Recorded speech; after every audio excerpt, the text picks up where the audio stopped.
Good morning, students. We will take a new topic, that is rolling motion along an inclined plane. We have an object which is kept at the top of the inclined plane and it is rolling down. While it is coming down, it is rolling, and we want to calculate what will be the velocity of the object when it reaches at the bottom, what will be its acceleration, how much time it will take, and how much friction will act, and what is the condition on the friction so that rolling is performed.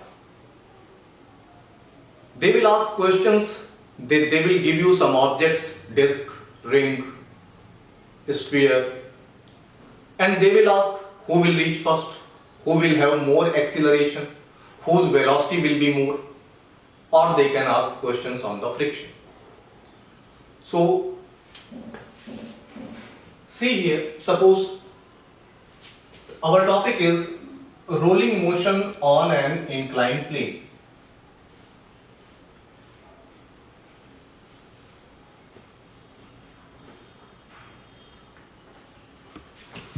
Rolling motion on an inclined plane.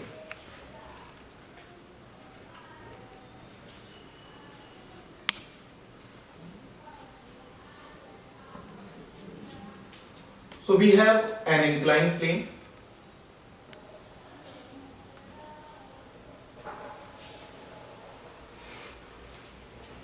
Suppose height of the top of the inclined plane is h. Angle of inclination is theta. And some object is placed at the top point. Suppose this point is A. And while it is coming down, it is rolling.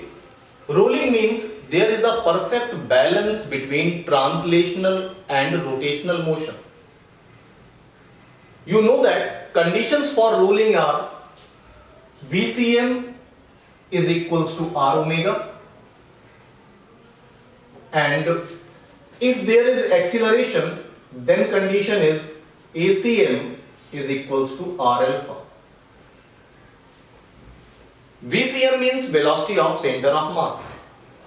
Omega is the angular velocity. ACM means acceleration of center of mass. And alpha is the angular acceleration. Now, when this object, suppose I take somewhere in between while it is coming down, what are the forces acting on this object? One force will be its weight. If its mass is m, then its weight will be m into g, which will act vertically downward. This force is applied by the earth. There will be a normal reaction. Normal reaction will be perpendicular to the inclined plane, because normal reaction is always perpendicular to the surface. If I take the components of mg, I will get that this component is mg sin theta.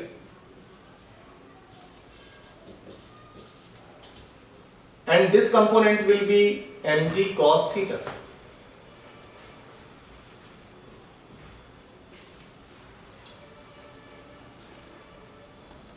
And there will be friction. Surface should be rough to support rotational motion. So there will be friction. And what will be the direction of the friction? While it is coming down, due to this force mg sin theta, its velocity will continuously increase. Means translational motion is increased by this force mg sin theta.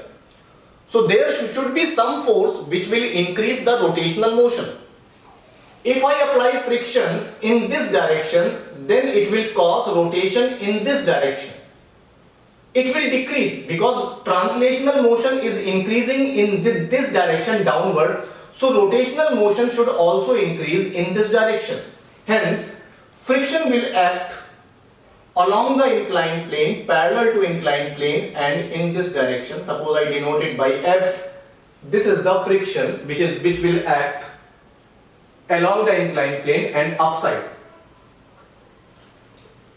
Now suppose I want to calculate, first thing I want to calculate when it will reach at the bottom point B, what will be its velocity.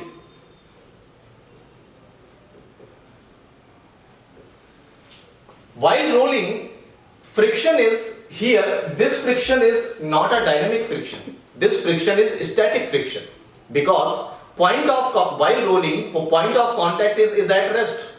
Point of contact is at rest. So friction will be static friction, and this static friction cannot do any work. This static friction cannot do any work. It means work done by the non-conservative force is zero. Work done by the non-conservative force is zero, then mechanical energy will be conserved.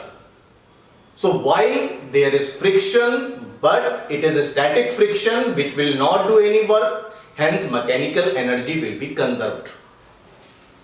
So important thing is that I can apply conservation of mechanical energy between points A and B, at topmost point and at the bottom point.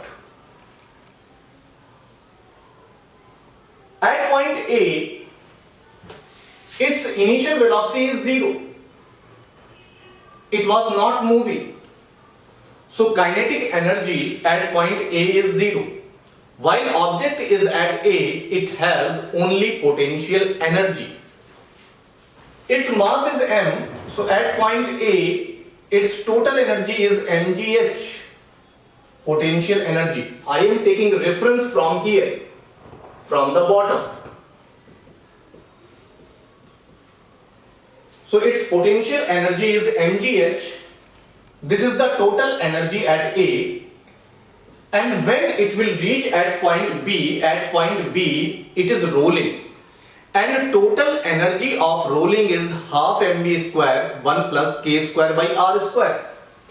So it will be half m v square or vcm square into 1 plus k square by r square.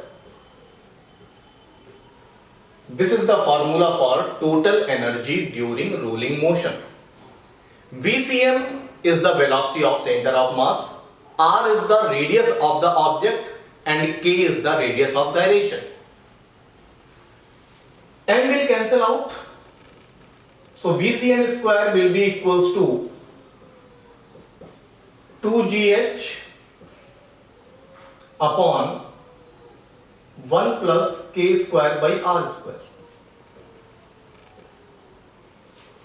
So I got Vcm is equals to under root of 2gh upon 1 plus k square by r square. This will be the velocity of the object when it reaches at the point B. Now you can see that this velocity is independent of mass and radius. This velocity depends on the value of k square by r square, and value of k square by r square is different for different objects. If k square by r square will be more, then this quantity will be less, then velocity will be less. If k square by r square is less, then this quantity will be more and velocity will be more. So by comparing the value of k square by r square for different objects, you can tell which object will have more velocity on reaching at the bottom. Second thing, suppose I want to calculate the acceleration of the object.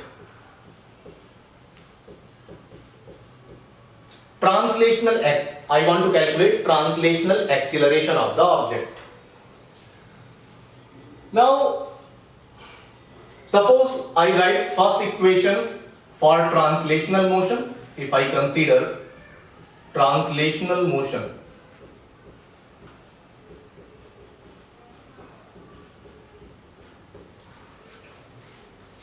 So I will write force equation for translational motion. I will write force equation along the inclined plane. I am talking along the inclined plane. Along the inclined plane.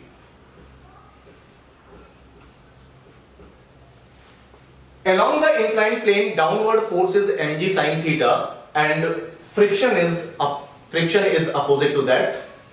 So net force along the inclined plane in the downward direction is mg sin theta minus f. F is the friction. And net force equals to mass into acceleration, ACM. Equation number 1. Here m is known, g is known, theta is known, but friction is unknown and ACM is unknown. So now two things are unknown and we have one equation. So we need one more equation. We will make second equation by considering the rotational motion of the object. Consider the rotational motion of the object. For rotational motion, now I will write torque equation of the torque. Now see here. If I take torque about the center of mass, write torque about center of mass. Normal reaction is passing through the center of mass, so it will not give any torque. Mg cos theta is also passing through the center of mass, so it will not give any torque. Mg sin theta is also passing through the center of mass, so it will not give any torque. Only force which will give torque, that is friction. And we know that torque is force into perpendicular distance. On this force, perpendicular distance is this r, about this center of mass. Perpendicular distance is r. So this will be F into r. Torque equals to I into alpha. ICM into alpha. Torque equals to I into alpha. Like force equals to mass into acceleration. In rotational motion, we have torque equals to I into alpha. Now, ICM we can write in terms of radius of dilation as mt square, and alpha from this relation we can write as ACM by R. So alpha will be ACM by R. This is F into R. So we get the value of F from here. F will be m ACM into k square by R square. This R will go this side. So friction has value m into ACM k square by R square.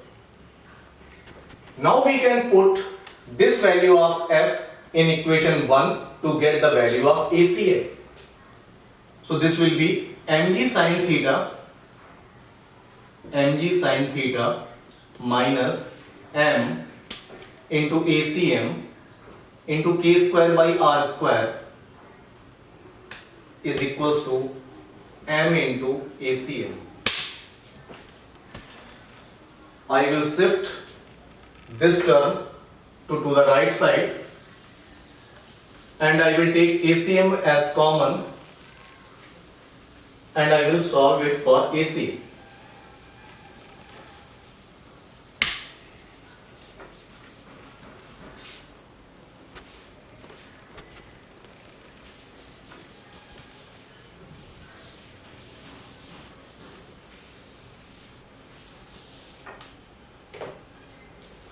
So I will get m ACM, I took common, it will be 1 plus k square by R square,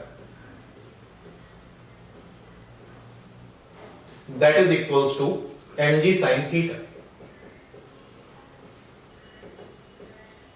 M will cancel out, we will get acceleration of center of mass as g sin theta upon 1 plus k square by r square.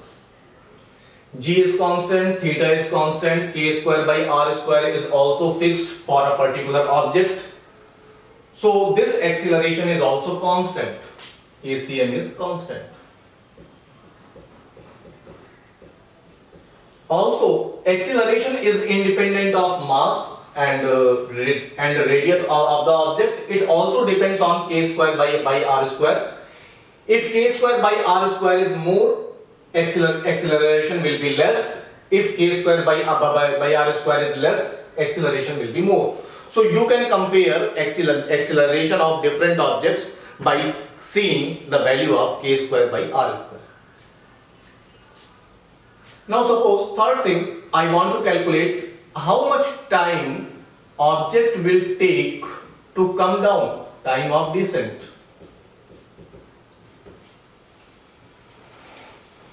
How much distance the object has to travel? Object has to travel a distance AB.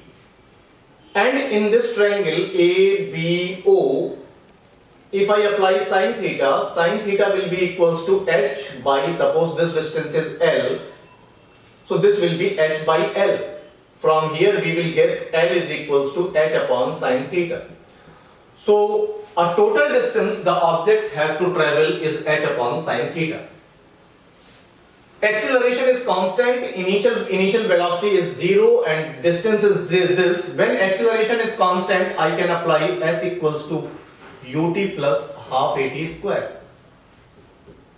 Equation for translational motion. I am considering translational motion, so we can apply this equation when acceleration is constant. Now initial velocity is 0, so this term is 0. And distance is h upon sin theta. H upon sin theta equals to half, and ACM is g sin theta upon 1 plus k square by r square, half a into t square. From here I can calculate time. Time will be t is equals to 2 h upon g sin square theta and into 1 plus k square by r square.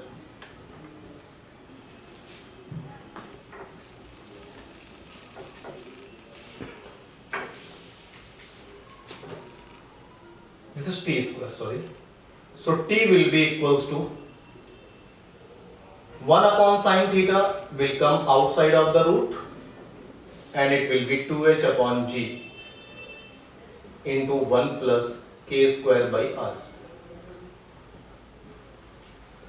Time is directly proportional to k square by r square. If k square by r square will be more, time taken by the object to come down will be more. If k square by r square is less, time taken will be less. So we can compare the time taken by different objects when they come down. Who will reach first, who will reach last, we can calculate by this time. Now last thing remains, I want to calculate the value of the friction. How much friction will act while object is coming down, and what minimum value of friction is needed so that rolling can be performed.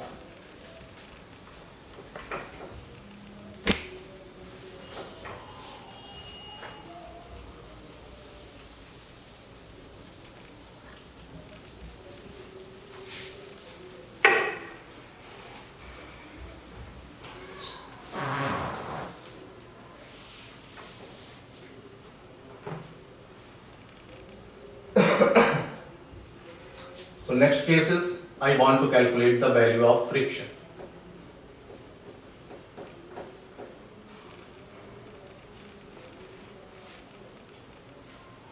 Friction, one equation came while we were deriving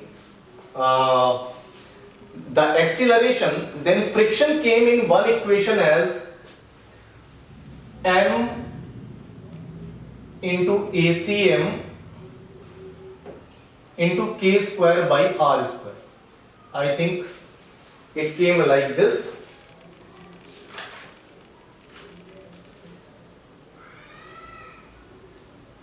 M into ACM k square by r square. And value of ACM came as g sin theta upon 1 plus k square by r square. 1 plus k square by r square into k square by r square.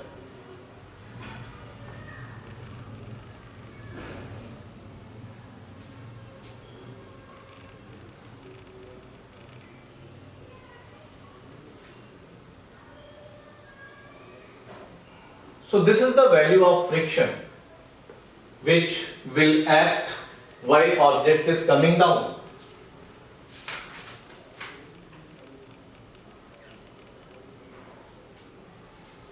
If I multiply this term inside, it will be equals to mg sin theta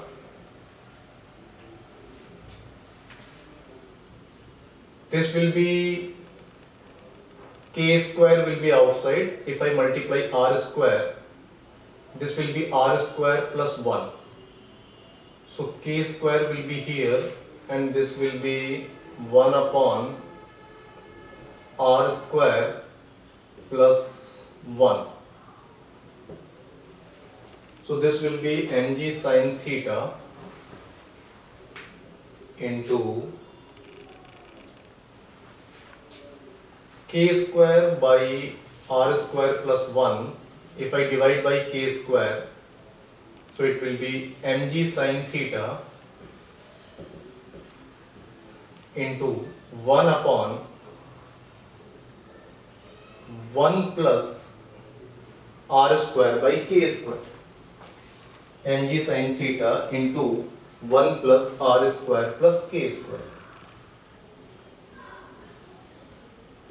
This is the value of friction when object will act along the inclined plane. And this is a static friction, so this friction should be less than or equals to mu s into n. So this friction should be mg sin theta should be less than or equals to mu s into n. N is mg cos theta. Mg cos theta. Mg sin theta into mg sin theta upon 1 plus r square by k square. M cancels out, g cancels out, so we get mu s should be greater than or equals to sin theta upon cos theta is tan theta upon 1 plus r square by k square. So inclined plane should be sufficient rough. The minimum value of coefficient of friction required when rolling will be performed is tan theta upon 1 plus r square by k square. So these are all things related to rolling motion on an inclined plane. Thank you.